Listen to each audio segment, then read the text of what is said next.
Tim Kirby Russia hot takes. How to kill communism in America.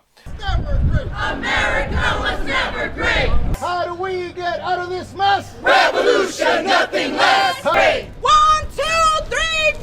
Slavery, genocide, and war. You know, guys, as someone who's lived in Russia for 15 years, a former communist country, the former communist country, I can tell you all that although there are some people who still advocate for communism here, I know it might be hard for some of you to believe that, but it's true, overall, it's pretty much dead here. And yet it seems to be on the rise in America.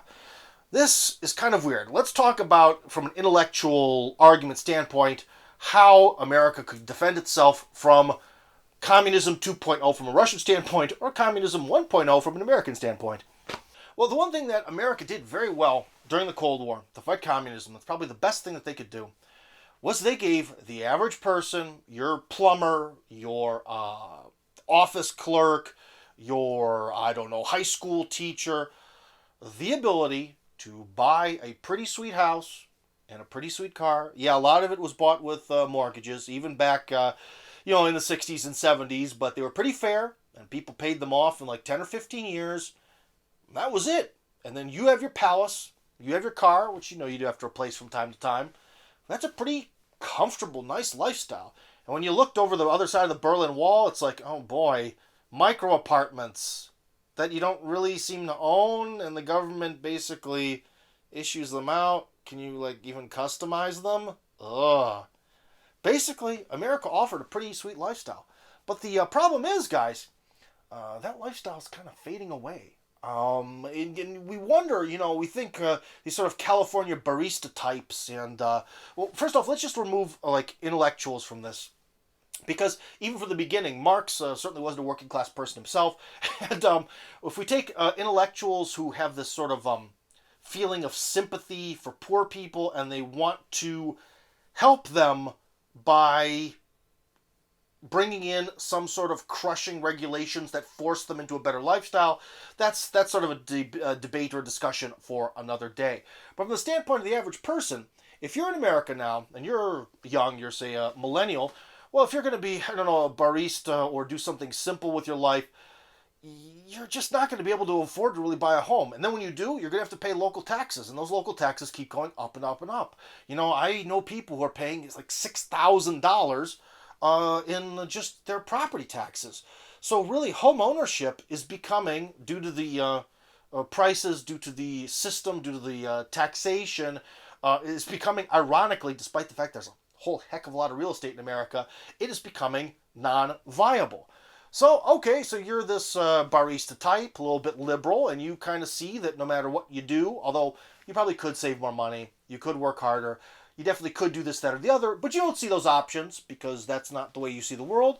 You just sort of see that, well, I can work all my life, I'll get a pittance of Social Security, and if I get sick really bad before Social Security, I'm going to have these huge medical bills. F this, I'm out. And that's the problem. We really have to, in America, if we want to get rid of this sort of musings towards communism, we have to bring back the system that worked. The system that gave people affordable mortgages, affordable housing, the system that had very low taxes. In fact, to be honest, we should get rid of local taxes. I know that would be very difficult to do, but all these property taxes that are... Get rid of it. You should get rid of it entirely. When you own your home in America, you should own it. In fact, the real way to defend against communism is bring back private property. When you own your home, you don't owe anyone anything. It's yours. It's your little chunk of America that belongs to you. And maybe we should actually take the time to maybe open up the rules about zoning. Because in a lot of ways in America, great, you buy this nice house, but then you're in the house, and everything you have to drive everywhere. This is something that a lot of urbanists complain about, but it's true. We all know it in America. You buy a house, then you have to have a car, and you have to pay for that car and maintain the car, or you have no life, or you're trapped there. And that's really because of zoning. You can't just, build a little pub attached to your house, or build a little bookstore attached to your house. Well, how do we change that? How about we give Americans more freedom? When Americans have more freedom, they can build better communities. And if they put a little pub attached to their house, that they own, that they don't have to pay insane taxes on. They're going to be very happy with that, and they're going to defend that little home with that little pub attached to it to the death, and there's not going to be any communism. We have the choice. If we have an America that's filled with sort of the plumbers and welders from the 1960s who make a decent salary, are able to afford housing, see that they have a future, feel that they own their housing, they can have, their wife and their kids and all this stuff, and they feel a respected part of society, communism is never going to come to America. If we are filling America with a bunch of baristas and like gas station cashiers who have absolutely no hope for the future or even hope of buying some sort of tiny house somewhere, which are very often forbidden in a lot of areas, which is insane. How can you forbid someone from having a small house?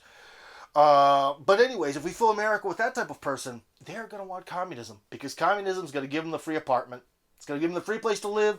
It's going to give them the job that pays. It's going to give them the free health care that they think will be good, but might not necessarily be.